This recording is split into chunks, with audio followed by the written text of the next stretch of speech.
साम्पाङलाई के ज्ञानै छैन त? यी व्यक्ति के भन्दैछन्? यो भिडियो चाहिँ हर्क साम्पाङसम्म पुर्याउनलाई सबैले हर्क साम्पाङलाई चाहिँ ट्याग गरेर सेयर गरिदिनु होला। हर्क साम्पाङ यो लाटो देशको गाँडो तन्नेरी हो के? न यसलाई पोलिटिक्स थाहा छ यिनलाई, न यिनलाई त्यहाँको केही कुरा थाहा छ।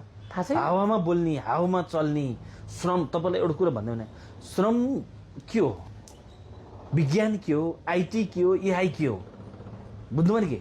हिजो मेरो हजुरबाउको पालामा कुटो कोदालो लिएर के गर्थे, बाटो बनाउँथे। तत्कालीन अवस्थामा स्काइपेटर डोजर भन्ने थिएन। ठिक छ, त्यो अवस्थालाई ठिक छ सुनाऊ। अहिलेको त आइटीको युग हो नि, एआईको युग हो नि। हामीसँग डोजर पनि छ, टेक्नोलोजीहरू पनि छ, सबै चिज चाहिँ एक्सरे गरेर हेरेर मिल्ने छ कतिको क्षमतावान पहाड हो भनेर, होइन? यस्तो युगमा आएर फेरि जनताले चाहिँ एक दिन ढुङ्गा बोकिदिन पर्छ अरे। कहाँ पुर्याउनु खोजे? त्यो सारा जनताले बोकेको ढुङ्गा विश्वमा श्रम ऐनमा कस्तो भन्दैछ थाहा छ? कस्तो छ श्रम ऐन थाहा छ? त्यो हर्कलाई सुनाइदिनुहोस् तपाईँले।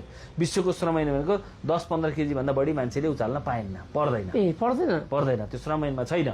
अब के भन्दा त्योभन्दा बढी आयो भने लिफ्ट गर्ने मेसिनले बोक्छ, क्रेनले बोक्छ, डोजरले बोक्छ, बुझ्नुभयो नि?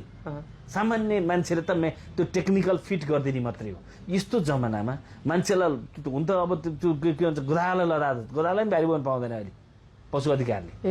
त्यस्तो स्थिति मान्छेलाई गधा बनाउँदैछ अहिले, अनि हामी त्यसलाई ठुलो मान्ने? श्रमदान दिनुपर्छ। श्रमदान भने के हो? कहिलेकाहीँ आपतकालीन अवस्थामा डोजर नभएको बेलामा खानेपानी पाइप चुड्यो, ट्याङ्की फुट्यो भने हामीले श्रमदान दिएर तुरुन्तै बनाउनु पर्छ। कहिलेकाहीँ स्कुल भत्किन सक्छ भूकम्पले, कहिलेकाहीँ पानी बाढी पहिरो आउँछ, त्यतिखेर श्रमदान दिने हो।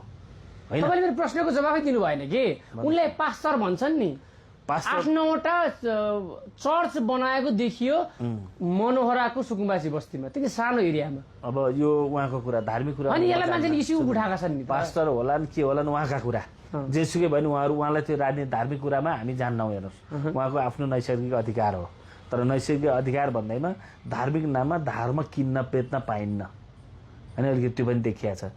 खै